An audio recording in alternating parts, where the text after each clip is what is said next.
Bonjour, je suis Marion. Aujourd'hui, je vais vous présenter la recette de la pierre d'argile parce qu'elle sera bien pratique dans un petit coin de la cuisine ou de la salle de bain pour nettoyer les petites taches que vous aurez fait au cours de la cuisson ou dans la salle de bain après le brossage des dents. Alors, il nous faut comme ustensile une balance, un pot en verre de taille moyenne, une spatule en bois, une cuillère. Pour les ingrédients, il nous faut 4 ingrédients. Du savon noir liquide, de l'argile blanche, de la soude en cristaux et une huile essentielle de votre choix. En l'occurrence, moi j'ai choisi le tea tree pour ses propriétés antibactériennes.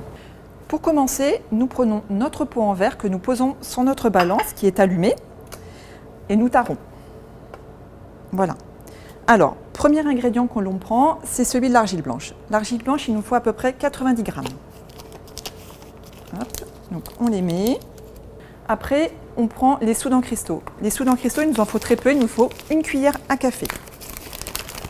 Donc attention pour la cuillère à café, vous prenez n'importe quelle cuillère, par contre la cuillère ne doit pas être au contact de l'argile parce que sinon ça pourrait tuer les propriétés de l'argile. Voilà, tac. Pour continuer, on va mettre les 15 gouttes d'huile essentielle dans à peu près 70 ml de savon noir liquide. 13, 14, 15. Voilà, on repose. Alors, dans un premier temps, vous prenez votre pot argile blanche, soude en cristaux et on mélange avec une spatule en bois. Et puis, on prend notre mélange savon noir liquide, huile essentielle. Et donc, on touille bien. On fait bien attention à ce que l'argile blanche qui est au fond du pot soit bien prise. On aplatit, comme ça. Après, pour le séchage, il faut compter 2 à 3 jours, voire une semaine par temps humide.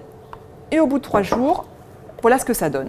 Une pierre qui est bien dure, très simple à utiliser. Vous prenez une éponge qui est légèrement humide, vous la frottez un petit peu à votre pierre d'argile, et puis après vous frottez là où vous en avez besoin dans votre cuisine ou de salle de bain. Et voilà, notre recette est terminée. Si vous avez des questions, je vous invite à venir dans notre boutique de Biomonde Saint-Hubert. On se fera un plaisir de répondre au mieux à toutes vos questions.